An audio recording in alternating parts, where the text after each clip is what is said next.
Metroid podcast. My name is Andy Spiteri, joined as always by the one and only Dakota Lasky. Dak, how you doing? I'm doing all right, man. We were expecting some snow over the weekend and we didn't get it. So while I was kind of relieved because, more snow, that would be bad weather. But at the same time, I like snow and I don't have to shovel in my apartment building. So I was kind of looking forward to it. But yeah, that was kind of disappointing. And, have a 3-day weekend because it is President's Day. So enjoying that and making the most of it. And yeah, that's all I really got, Not too much going on in Dakland, man. How you doing, Andy? Not too bad. Got ourselves a 3-day weekend here too, which was very, very nice.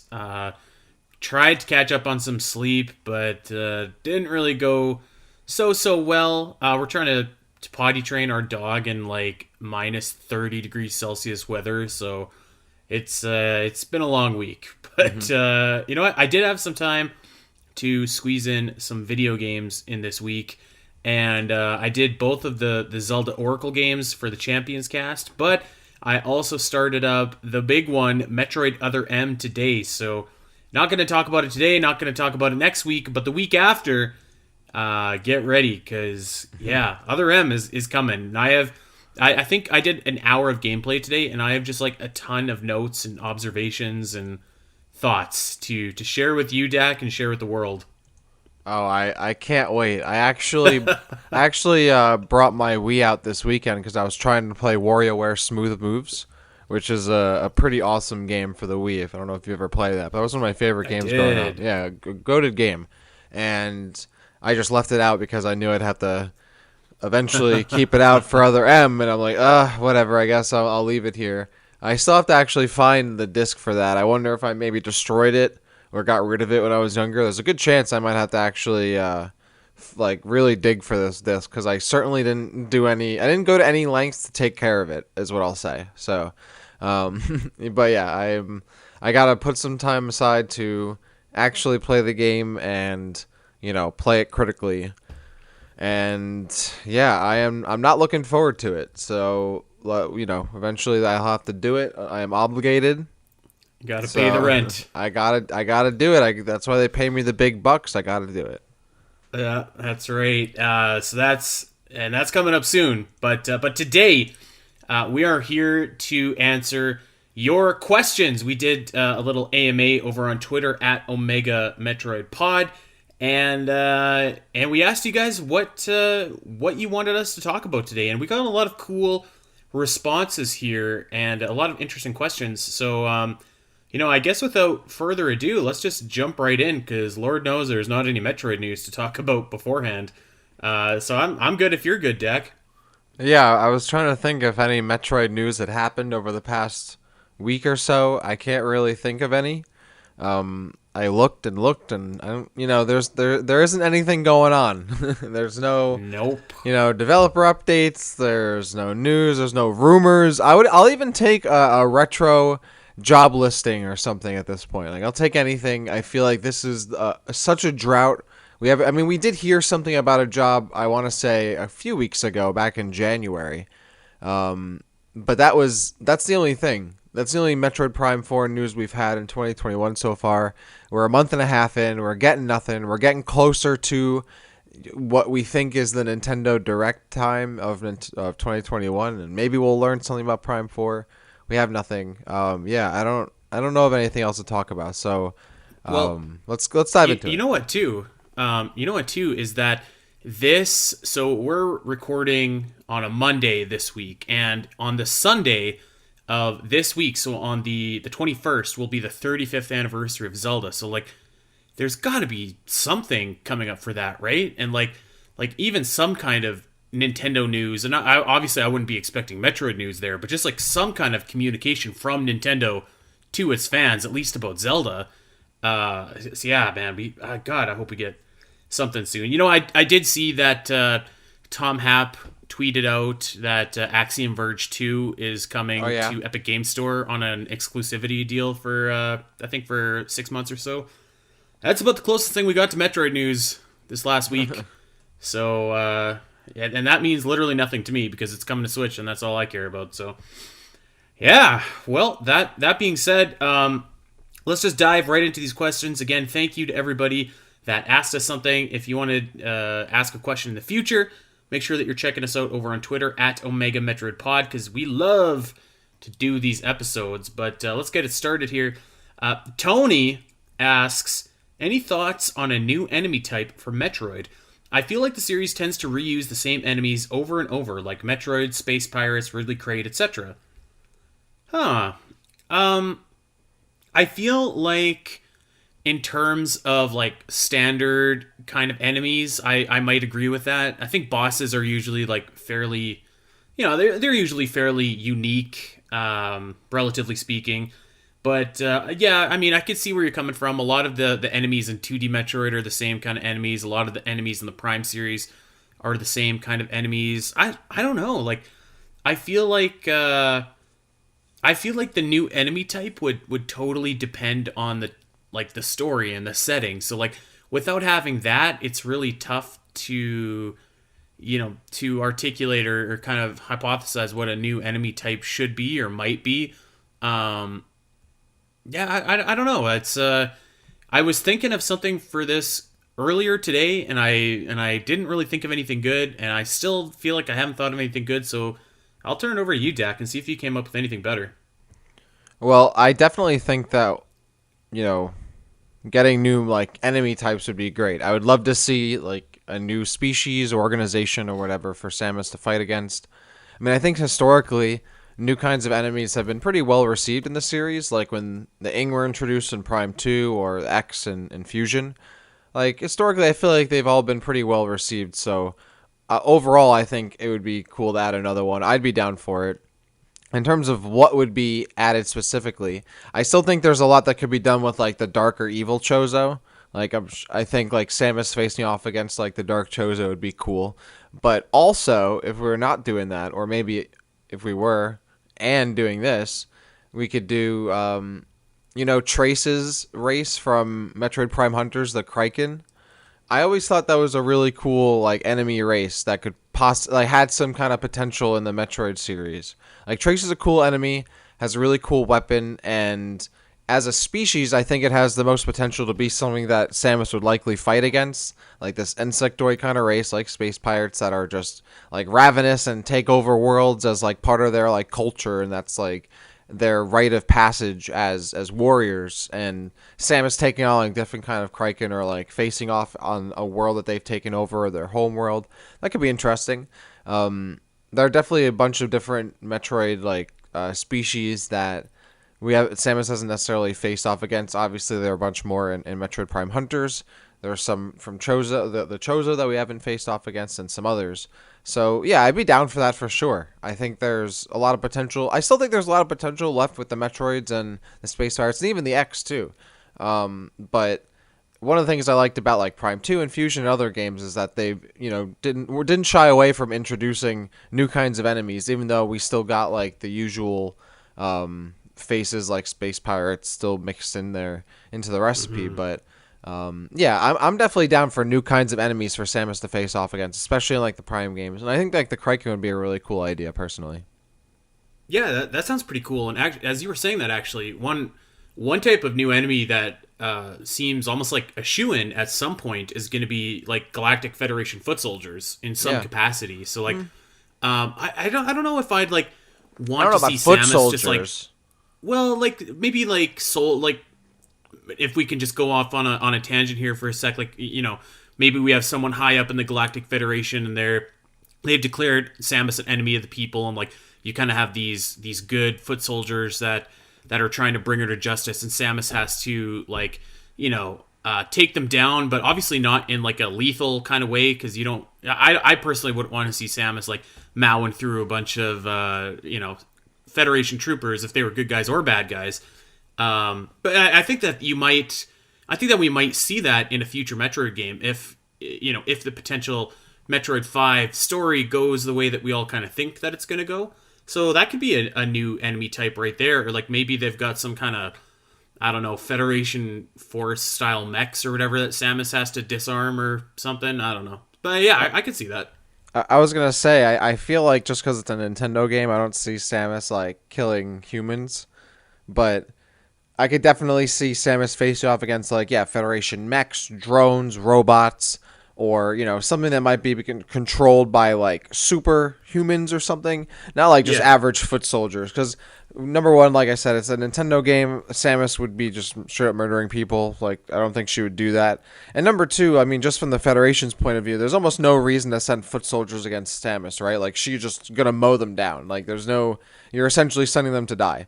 So I think from their perspective, they would most likely send drones or some like remotely controlled robots or something like that, where they would, stand more of a chance to take out Samus. And if you lose them, they're not human lives being spent, right? I Yeah, definitely yeah. think the Federation could also are likely going to be a new enemy type, coming. I mean, we've already seen like Federation enemies like in Fusion, like you have like some of the bosses in that game are like like infected Federation robots, right? So that I could see like a variation of that or something to that effect happening in future games too. So the Federation stuff could also be an enemy type, and that'd be cool as well. I'm definitely down for that. Yeah, great question, Tony. All right, let's move on and let's go to Vamanos, who asks, "What are your most controversial Metroid opinions?" Dak, Uh, what say you? I don't know. I thought about this one. I couldn't. I didn't know like what would be a controversial Metroid opinion. I mean, I'm kind of the same way. Yeah, I think Fusion is the best 2D Metroid. I don't know if that's controversial. I think it's better than Super. I would say that's probably the only thing I can think of that I would mark as like a controversial Metroid opinion that I hold. But I'm sure like if someone said something and I could answer it in a controversial way. I don't know. Like I this was hard to think of like things I was thinking controversially other than that. What about you? Did you have anything you came up with or something like? I don't know. I well, couldn't think of anything. yeah, I was kind of the same way because I'm just like, okay, well, like I don't really like Other M very much. That's not really controversial. Yeah.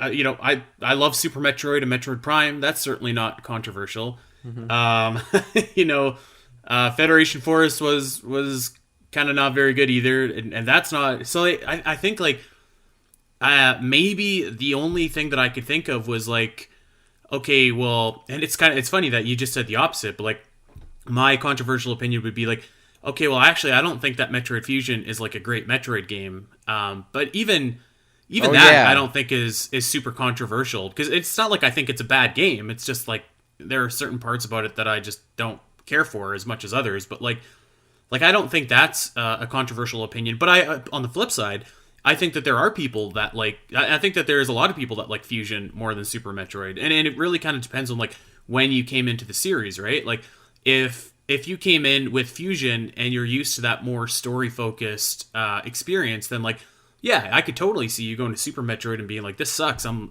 lost, right? So yeah, both of ours I don't think are like super controversial one way or the other. Um, yeah, I don't know. That's yeah. You know what? Here we go. I'll give you a controversial, maybe a controversial opinion. I think that the base idea for the story of Other M, like the base idea of the conspiracy going on in the bottle ship, wasn't a bad idea. And I'm not going to expand on that anymore because we're covering the story of Other M in a couple weeks. But I think that the skeletons of the idea weren't awful.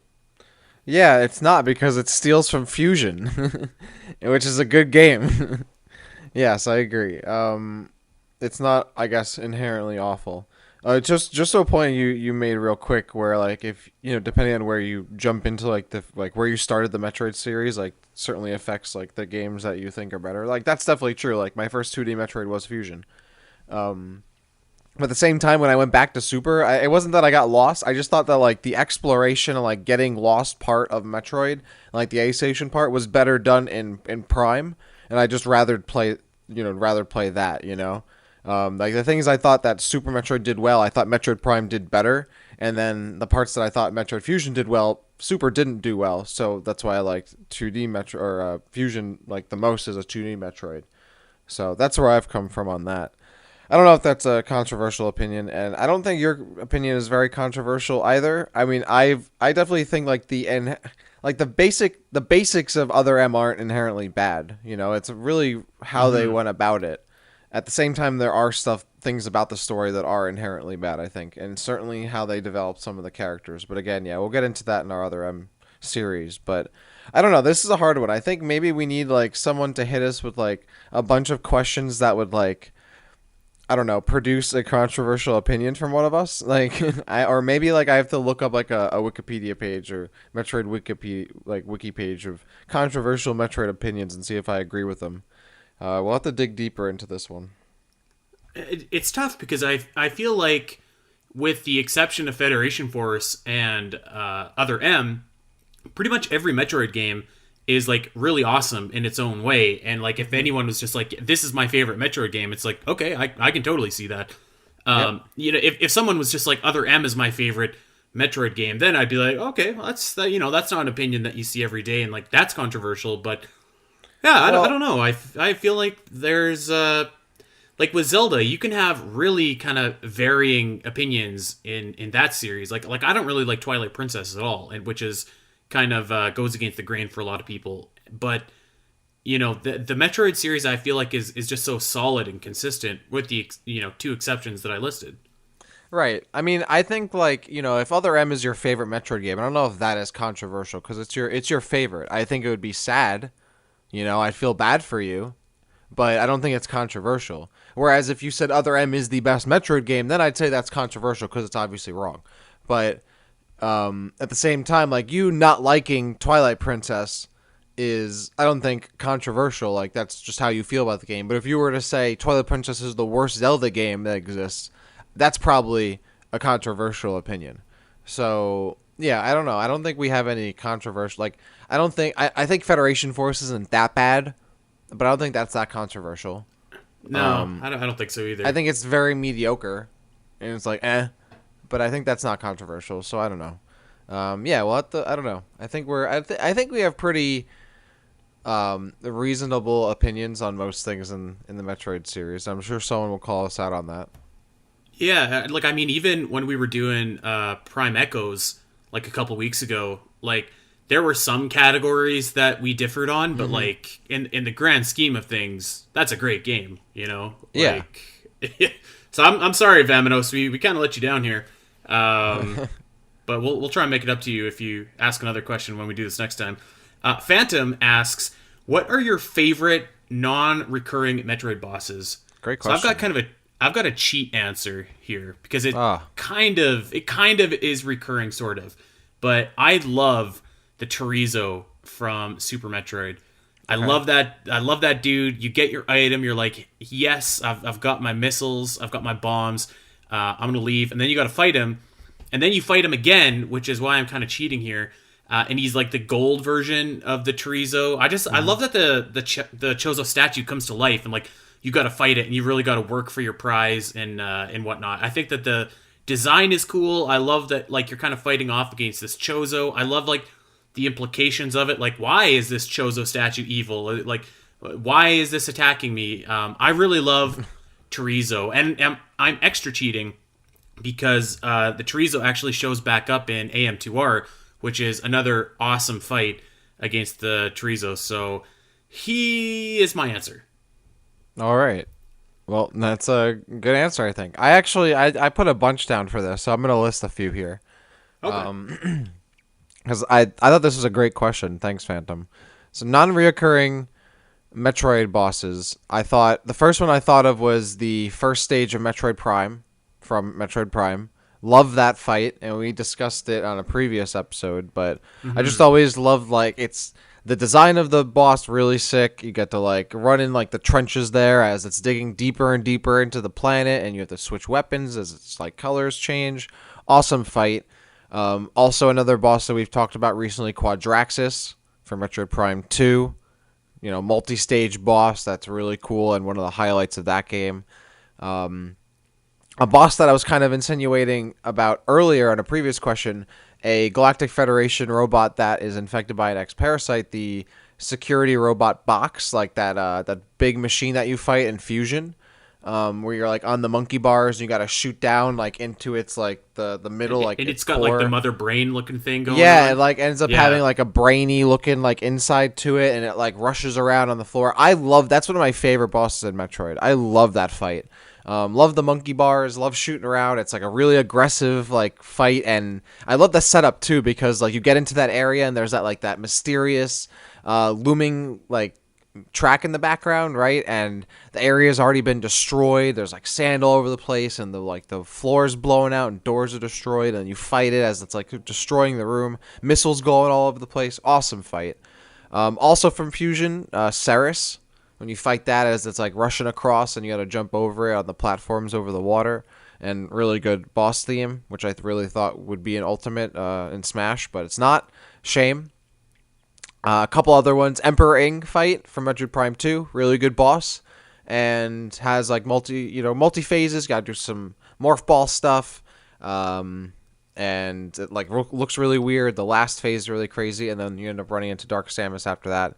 The Gondreda fight from Metroid Prime 3 is really cool because, she's shape-shifting all over the place, which is cool.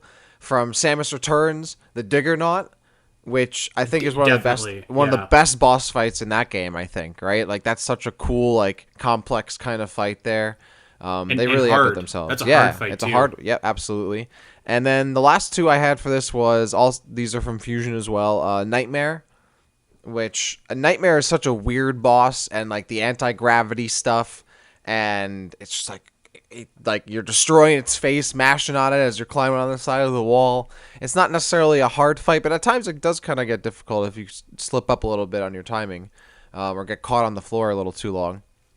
And then the SAX fight in Fusion as well, which isn't necessarily a hard fight once you get the rhythm down, or like where to run around like the room on the first phase, and the second phase is pretty easy too. But I think it's a really climatic fight, and it's really cool, and it's in a room that like you've been in throughout the game multiple times, and you finally get through this, and you're fighting in that area, like in that upper deck area on the main part of the station, and the SX is a really cool character. So yeah, those are my picks. I think that's like 1, 2, 3, 4, 5, 6, 7, 8, 9 bosses that I liked. So all right, I'll throw in two more. Yeah, throw out a couple more, but those are my picks.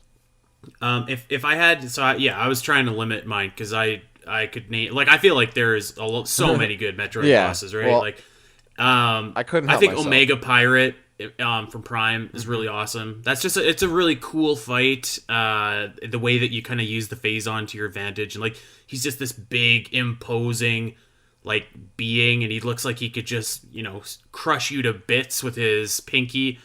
So that's a really cool fight, and I think that I'm gonna throw a bone to Dragon from Super Metroid because I think that that's a really interesting fight because like you can use the grapple beam and you can beat him easily, and I think that that's a pretty cool exploit. But then the fight is actually like really, really intense if you choose to actually fight Dragon like the normal way.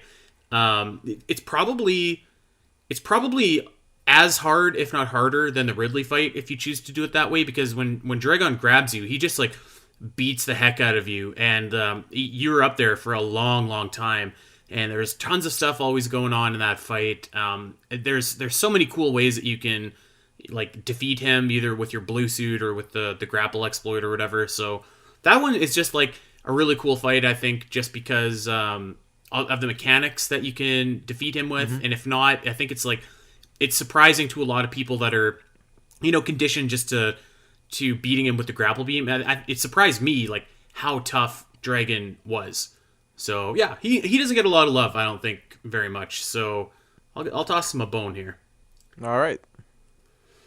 Okay, let's keep going here. El Stefano 05 asks Metroid At El Stefano Other M. 6. I like that. Shout out to you, Stefano. Metroid Other M was an attempt to make a Metal Gear Metroid, in my opinion. Story focused, many cutscenes. Would you like to see another Metroid that is like Metroid Other M, but better in, well, every aspect? So, again, I'm not going to answer too much because we do have the Metroid Other M series coming up.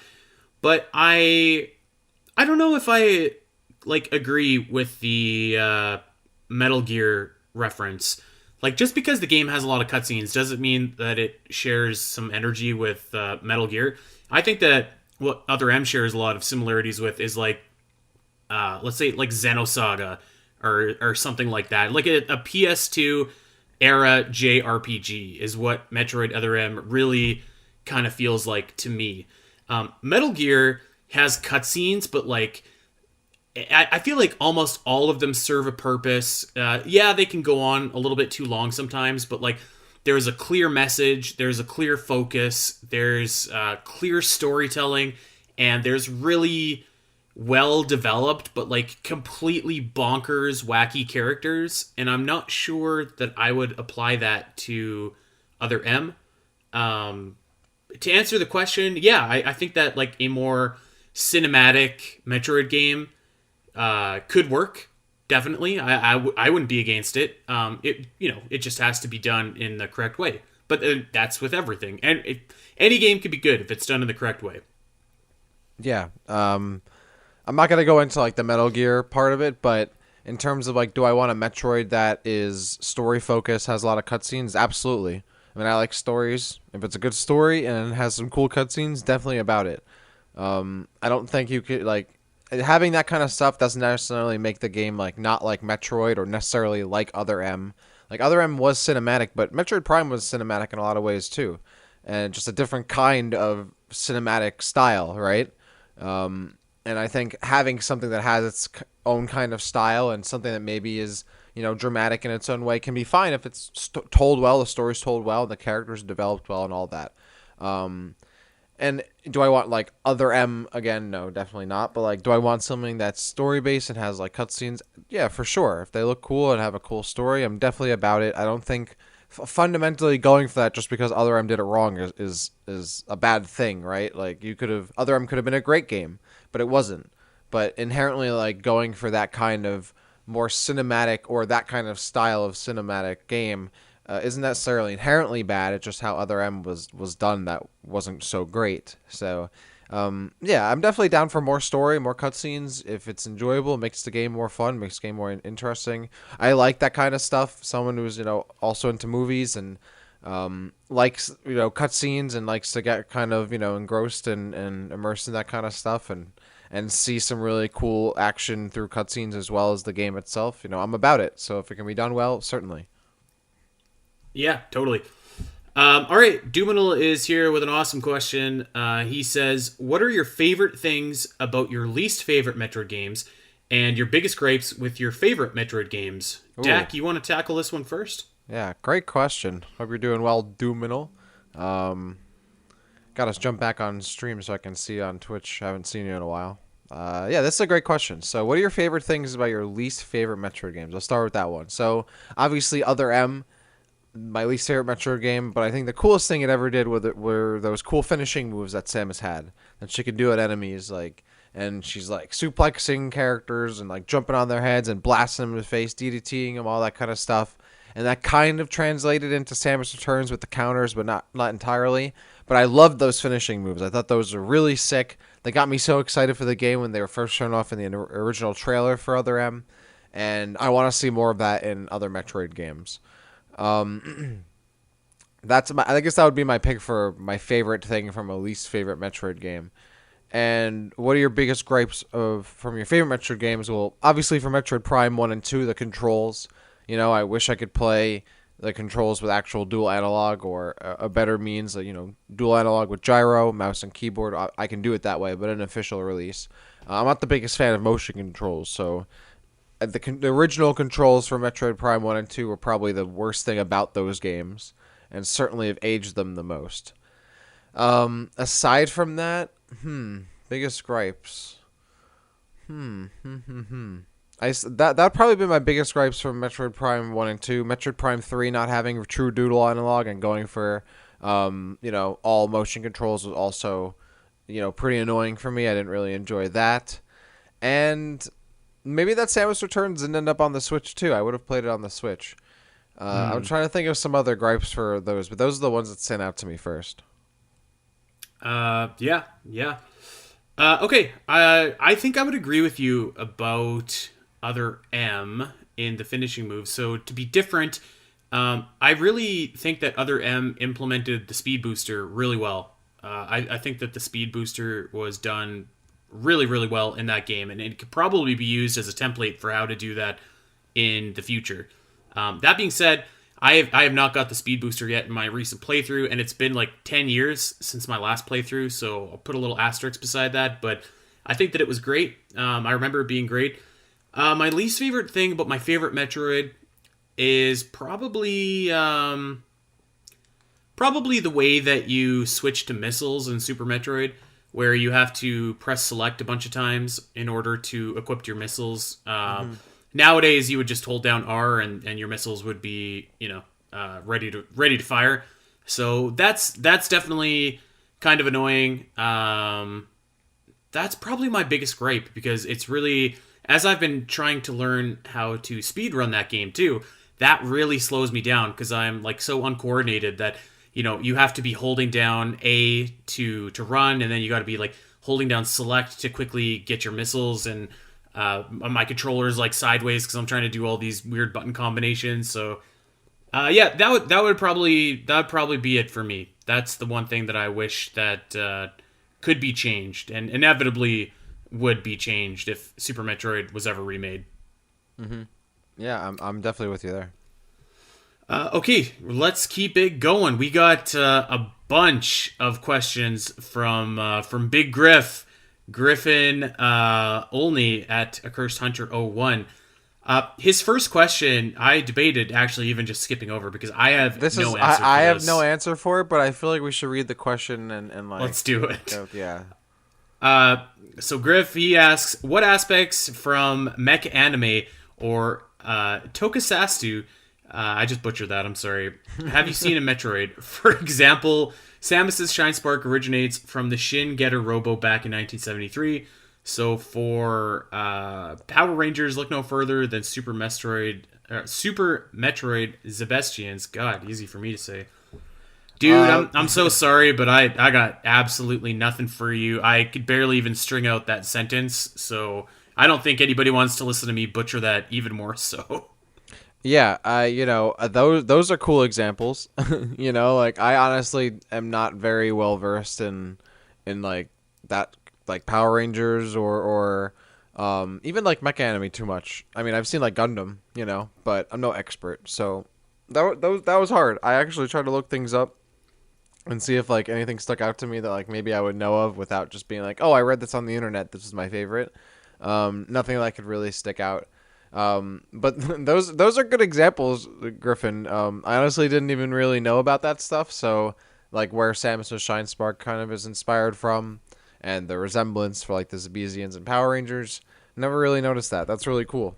Not anything that I particularly have, like knowledge of or something I could point to right now. So unfortunately, out of your I think like what 7 or 8 questions you have here, I don't really have much of an answer for it. But if you have more examples for us like that, please let us know on like Twitter because we'd love to share them because stuff like that's really cool. Yeah, totally. Sorry we let you down, but we'll try and make it up to you with some of your other questions here. You brought them up earlier, so let's bring them up again. Big Griff asks, going off the Omega Metroid Pod episode where you ranked the final bosses in Metroid, if Emperor Ing from Prime 2 is the actual final boss of Metroid Prime 2, where would you place it in your top 10 final boss list and why?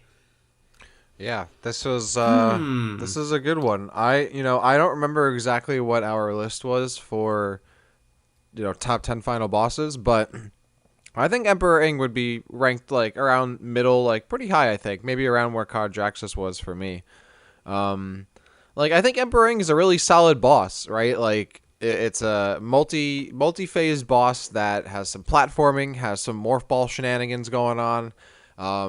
The final phase, which is pretty crazy to look at and fight against, and the whole arena is pretty nuts as well. It's like it's very like Lovecraftian kind of, right?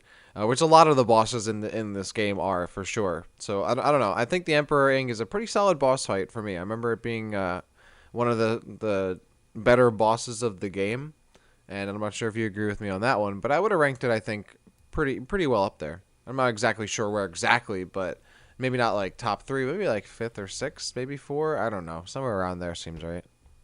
I think so. Off the top of my head, I would say that this boss fight is better than Robo Ridley, is better than Mother Brain Hmm. in Metroid, is better than huh is better than I don't know.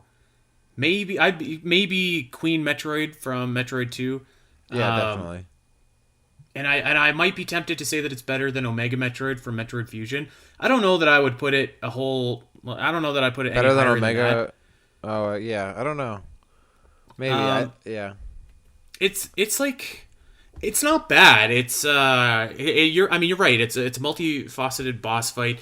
I do like the power bomb or the morph ball section where you got to power bomb all the different like spores or whatever, and you can finally break it out of its shell. The last section or the last like phase of it, I wasn't in love with because I felt like, and I'm sure this is just me like not being very good, but like I felt like there wasn't a ton of like rhyme or reason to the pattern because like you got to shoot Emperor Ing in the mouth with the appropriate beam, and Hmm. then like I don't know. It felt like he was always like opening its mouth, but it was like the wrong type of beam. And then I would switch over, and by the time I'd switch, like he opens his mouth for like 2 seconds, and I was like, oh my god, like it's closed already. And you really like you're firing, but you're not really doing a whole lot of other damage. And I guess what I'm saying is like I just didn't know how to make him open his mouth for the amount of time that it needed to be open so that I could fire at him. So it was okay. I thought that the design of Emperor Ing was like okay. He kind of is just a big Ing. Um, yeah, I don't know. I think he would rank mid to lower on my list of final bosses. He certainly wouldn't be up there with like Ridley from Samus Returns or Metroid Prime or Mother Brain or even Fantoon in Other M was a really cool fight. Um, yeah, he would be mid to low, I think, for me. All right. I think that's pretty fair. Okay, well, there we go. Oh boy, here Griff's back with another one that I'm not sure I have a ton of input for, but I bet you that you do, Dak. In addition to the Mhm. first question, what are aspects of Metroid you've noticed in other fictional works? For example, the Spartan 2 in the Halo short The Babysitter in Metroid Legends, Cal 141 is treated as a guy and says nothing until it's revealed she's a girl at the very end. I was thinking of like a good answer for this earlier, and I don't know. Like obviously there's the games that like very pointedly and specifically like mention Metroid and we've covered a lot of those games and are inspired by Metroid series, but I don't know. Like I don't again, I'm sorry Griff. I don't have a good answer for you here, bud. Um, yeah, this was kind of a hard one, but the ones that kind of I was thinking like, okay, like what would be actual answers to this question, like aspects of Metroid you've noticed in other fictional works. Well, to me, I've always thought that Furiosa's character in Mad Max Fury Road was very Samus-like, right? Like she kind of like looks like Samus in a way. Has like an arm that isn't an arm cannon, but it's not like an actual full arm. Like I believe it's up to elbow, and then she has like a prosthetic. Um, I don't know. That's kind of Samus-y in a way. Um, that's what I've immediately thought of. If that's like kind of answers your question there, or maybe you're looking like for more examples of like, for example, characters who might have been misidentified in terms of like their identity, um, or preserving some kind of organism. Obviously, Metroid's based off like Alien, so Alien has that kind of stuff in it. Um, I'm trying to think. I also try to take it literally in this way, like what aspects of Metroid you've literally noticed in other fictional works. So, for example, in have you ever seen the show House? Like the Yeah, doctor. here and there. Yeah. So there's a couple times where he's playing Metroid games. So there's an episode where he's playing Zero Mission, and it seems like it's pretty early in the game. And then there's another episode where he's playing Metroid Prime Hunters, or I think it's either that or First Hunt on the DS. He's playing the first one on the Game Boy Advance SP, and the other one on the DS. And I always thought it was funny when you see those episodes he's playing Metroid, because obviously House has great taste in video games. And Metroid Prime Hunter shows up in some other shows as well. So I took that literally. That's like my favorite reference and like to Metroid is in House, because House is a great show that I've watched a bunch of times, and it shows up a couple times there. So I took it kind of figuratively and literally, that question.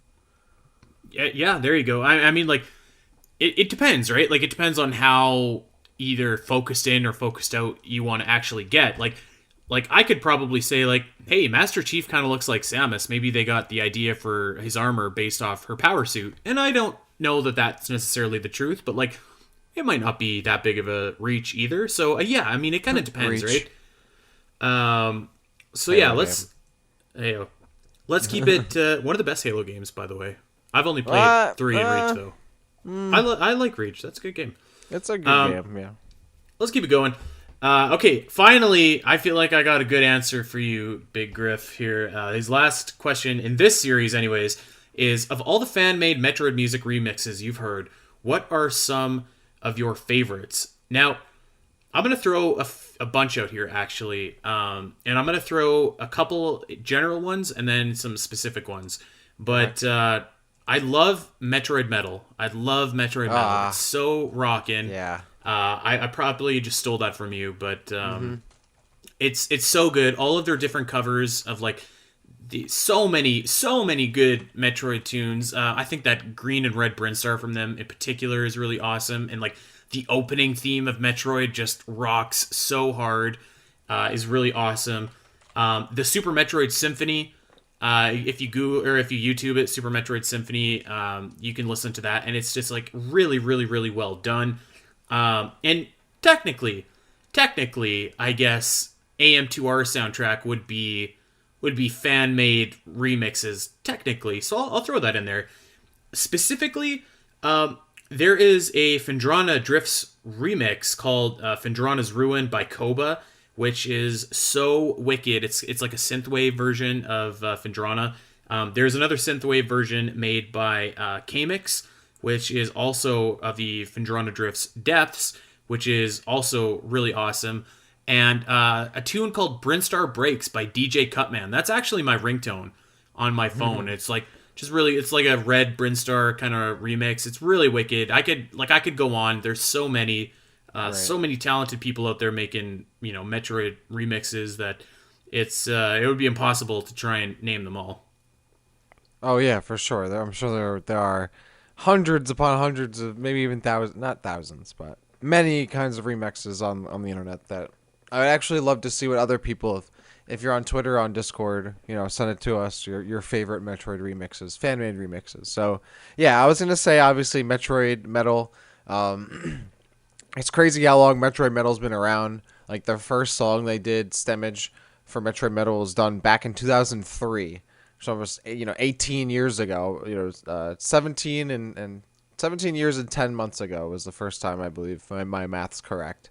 And the last time they did a Metroid Metal song was in 2013. So which is just wild to me how long I've been listening to Metroid Metal for. Stemmage is great. I think honestly, Metroid Metal is the best like Metroid remix you can find. It's just like all the remixes that are done across Metroid, Super Metroid, Metroid Prime, the whole trilogy, Fusion. Yeah, I mean, some of my favorites personally, Town Overworld, the Down Frigate theme for Metroid Prime, the Metroid Prime 3 and Brio theme is so good. The boss medley might be my favorite, the Lower Norfair, Ridley's theme, and then all the Metroid themes, like the original tracks, are just absolutely phenomenal. And of course, Phendrana Drifts is sick too. I mean, honestly, everything is good. You really can't go wrong.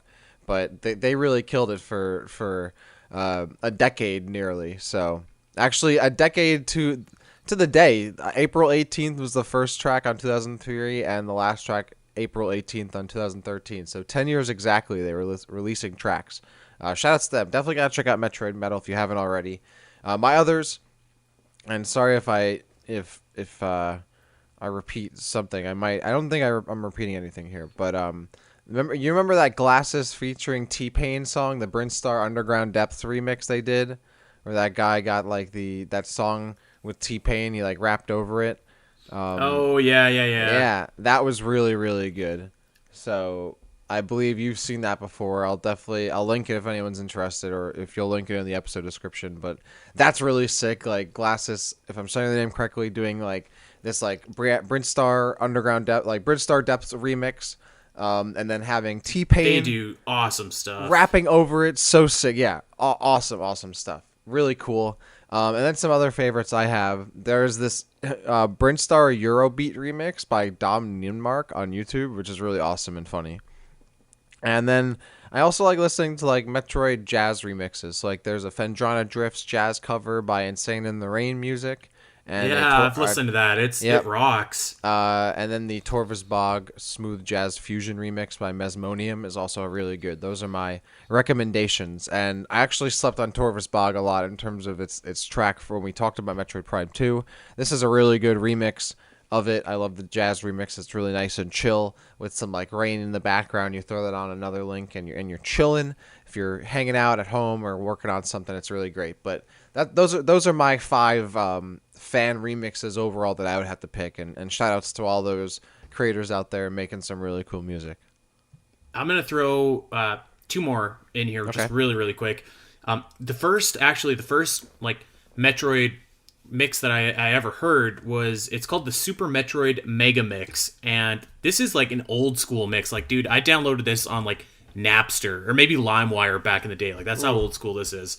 So like, I don't know the artist of it. If you throw it in YouTube, the first result that comes up, a dude named Ram0126 uploaded it. I'm pretty sure he's not the artist, but it's really awesome. And I think I've said it on this show before here too, but there's a really cool LP song called $4 Vic, which samples the Metroid theme from Zero Mission, which is a favorite of mine as well. So yeah, there we go. At least now we have a question that we can give you some solid answers to. Yep. So there. All right. Well, this question comes from you, Dak, and kind of comes from you. What is your favorite Metroid box art? So I'm going to let you go first. Yeah, so tweeted this out on the Omega Metroid podcast Twitter account, where there's some really good Metroid box arts, but some of the Japanese ones are absolutely amazing. It's really hard to pick what my favorite Metroid box art is. I would say from the West, I've always liked the original like Metroid Prime box art. It just looks so cool and very indicative of its time. It's like, I don't know, Samus looks like such a badass, very stoic. Always loved that one, but some of the box arts that I posted on that tweet looks so awesome. Like the Metroid Fusion box art looks really cool, as does the Japanese Super Metroid box art. Amazing. But one I actually have never seen before until today, and I mean, I really love it. I don't know if you saw it. It was part of that thread, the Metroid Prime Hunters Japanese box art, and I really hope if you could use this as the episode art when you tweet it.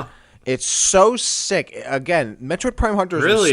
was so ahead of its time, man, because it has that like that like the big text in the background, like on the red. It looks like from like 2020, 2021, like that box art, like that. It looks so sick, and Samus's pose is so awesome on it. Like Metroid Prime Hunters was so ahead of its time. I think this box art's way better. I like the Western, like the PAL box art too. Fine, sure, but I want to link it. Please use this for the episode. I love this box art. It's so sick. I really love it. And yeah, this game was way ahead of its time. I think honestly, it might be my favorite. I don't know, but I also really love the Japanese Metroid Prime 3 box art. That one's really good too. Even the Metroid Prime 2 box art is way better than I think the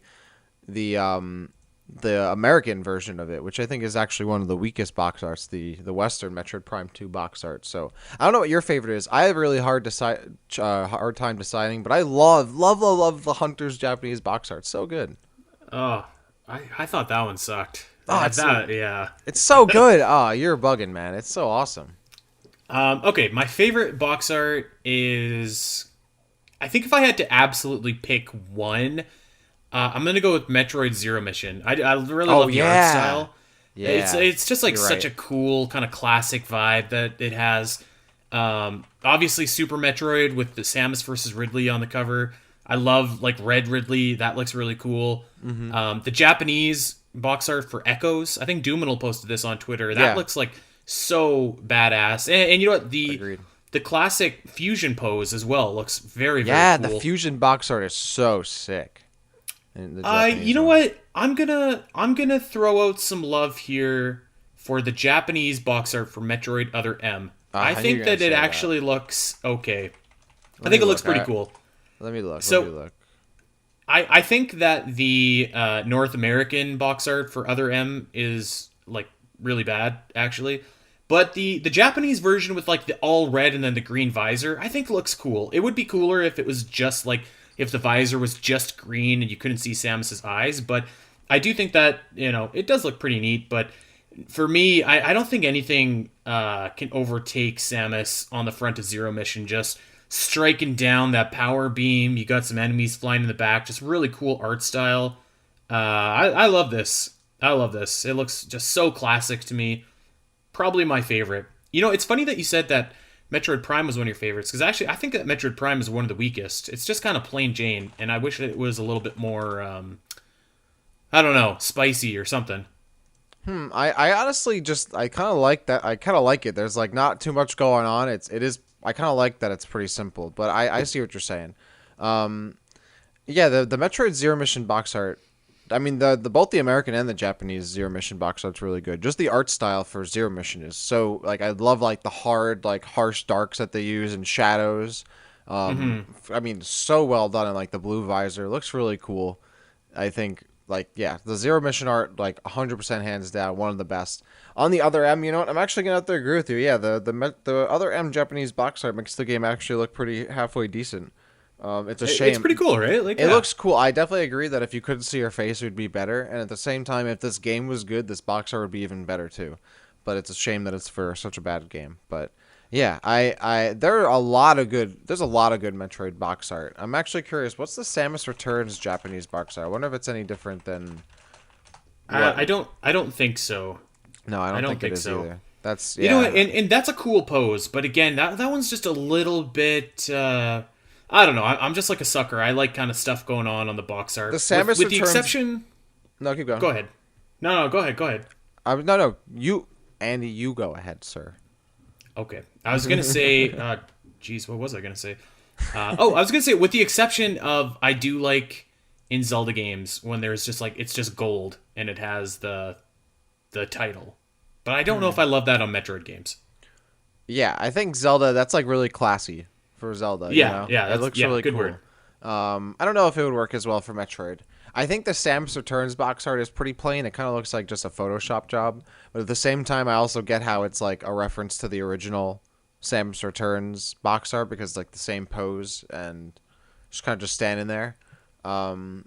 Yeah, I think at the same time that would be cool if they did something like what Zelda does for Metroid somehow. Like maybe it was just like some Chozo ruins or something, and Samus wasn't on it. Just like something like that, like Zelda Even does. the Metroid Prime trilogy cover looks pretty cool. Like that's kind of the most Zelda-esque, I think, because it's like it's just the logo, but it's got like this really kind of cool and classy like backing to it, like a background design to it. So I Yeah. think that looks pretty cool. Oh yeah, actually, that's a really good point. Yeah, the Metroid Prime trilogy box art. Yeah, it definitely has the more. I mean, Samus is still kind of on it, but it's the most Zelda-y. I mean, not Zelda-y, but it's definitely way different than the other Metroid Yeah. box arts, and it incorporates her arm cannon in a really cool way. Yeah, I agree. Yeah, lots of good box art, I think, for the series. Okay, we have time for one more from Big Griff, and then we'll get out of here. And this is a cool question, and I'm interested to hear your thoughts on it. He says, "Would you say Samus is one of the most misrepresented characters in Smash? 80% of her moveset is made up from taunts or fake, and most people treat Samus's interpretation of Samus as how she actually is. Granted, for Smash 64, only 3 Metroid games existed, so liberties had to be taken. However, that was over 20 years ago. I don't think I've ever seen anyone believe that Ganondorf in the Zelda games is a Captain Falcon clone. I might have misworded that, but the gist of it is Samus represented accurately in Smash Bros?" I don't know if she's necessarily misrepresented. I mean, Samus, she does a bunch of stuff in Smash that like is either a creative liberty that makes sense or something that she would do in the Metroid games. At the same time, yeah, she definitely needs to be modernized. Like there's stuff that like Samus does that's not really incorporated into the Smash games at all or well done. I really would think it's just more of like she's just outdated, right? Like she's one of the original 12. She hasn't been updated even like a little bit like Link has or Mario has. Like she pretty much has the exact same moves that she's had since Melee. Um, I really would like, and then obviously like there's Zero Suit Samus, who, if we're talking about her, I think she has obviously stuff that's not in Metroid, but for the most part, I think is pretty well represented. She's like a lighter, quicker, more nimble Samus, which is what she is kind of in Zero Mission in a way. Mm-hmm. Even though she's a better character, arguably, but that's fighting game balance. But I wouldn't say she's like misrepresented, and I don't think like I don't think necessarily that like what Samus is how she's like represented in Smash is like too far off from Metroid, so to speak, from like a 2D perspective, and even the stuff she does in the Prime games. But yeah, she just has to be like modernized. It's been like 20 years since she's gotten like a moveset update, Like she Sure. really, other than like custom moves in Smash 4, her moveset hasn't changed at all. And if you play like Project M, for example, like they've done stuff where she can change like her between her beams and all of that, which is really cool. But it's not an official Smash game, so I think again she needs to be updated 100%. So in that way, yeah, I guess she kind of is misrepresented, but I don't know if that's like the best way to word it. Yeah, yeah, I saw this and I was like, I disagree. I don't think she's misrepresented at all. Like, go down the list. Like, she has her charge beam, check, we got that in the games. We have missiles and super missiles, check, we got that in the game. Um, we've got the screw attack, we've got the bombs, we've got the grapple beam. I feel like we're doing pretty good for implementing her moves that are so far in the game. Um, Maybe arguably you could say that the zero laser as her final smash isn't like really something that Samus does in Metroid games. But then again, I don't know what would be a more appropriate final smash. Maybe Samus could just lay a power bomb or something like that and go berserk, or like maybe I don't know, she could shine spark into somebody instead and just like batter and ram them or something like that. Yeah, I mean, yeah, like I agree with you. I think that she could definitely stand to be updated for sure, but like there is something kind of classic about this moveset now. Like we're going on, we're going on almost 25 years of Smash. It'll be in a couple of years here. So, yeah, I don't know. I feel like misrepresented wouldn't be the word I would use. I feel like Samus's moveset is pretty accurate. I mean, like with Zero Suit Samus, I feel like is where they take a little bit more liberties because we really don't have anything, Yeah. to base off of her character other than she has the stun gun in Zero Mission.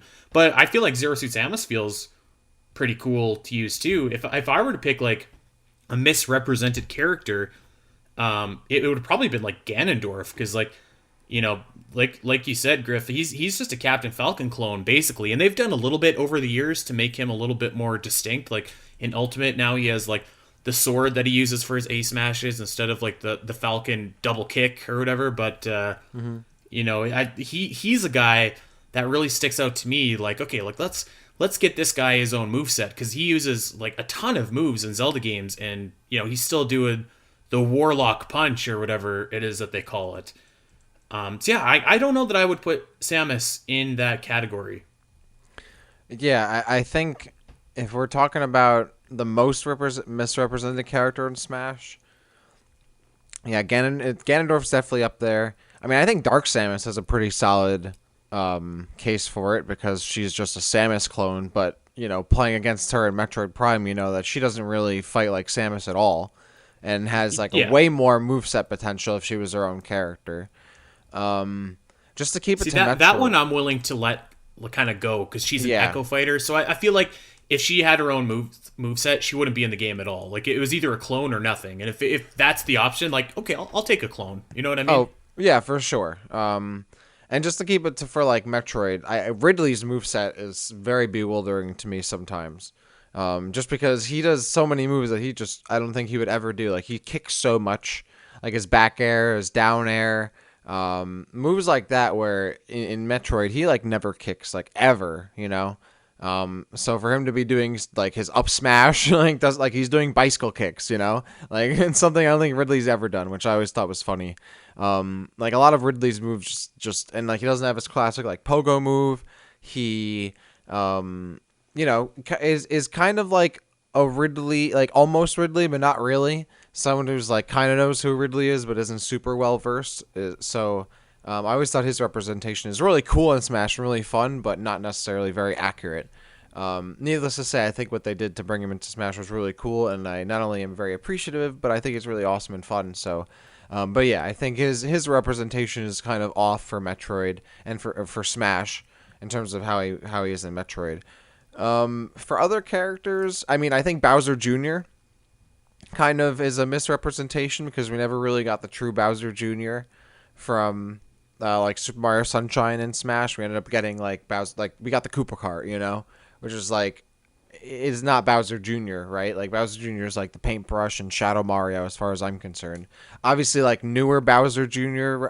Appearances in the more recent Mario games, he's kind of stepped away from that role, but I always felt that was kind of a missed opportunity because they just have him essentially blend in with the other Koopa kids, which is okay, but it really Bowser Jr. is such a cool character from Sunshine. I think they could have done a lot of cool stuff with him, and it's a shame they never did.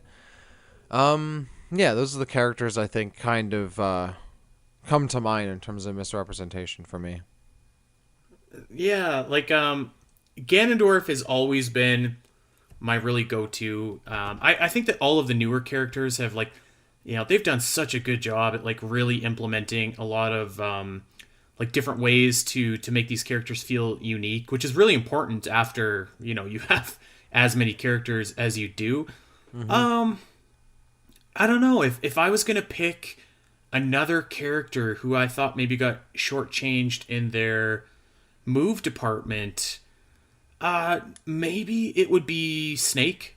But he's a tough one to do because like, you know, in Metal Gear, his moveset largely revolves around firearms, which is understandable why they did not want to include that. And, you know, his up smash is like the little flying thing from Metal Gear Solid 2, so that kind of works. But like, you know, and you don't really use landmines or grenades a whole lot in Metal Gear, and I don't know. I feel like his moveset always kind of seemed a little bit wonky to me, but then again, like I don't know what I would have done to make him different or to make him more authentic when you kind of put that caveat in of like, okay, well, like obviously we don't want to have Snake blasting people away with like a trank gun in Super Smash Bros.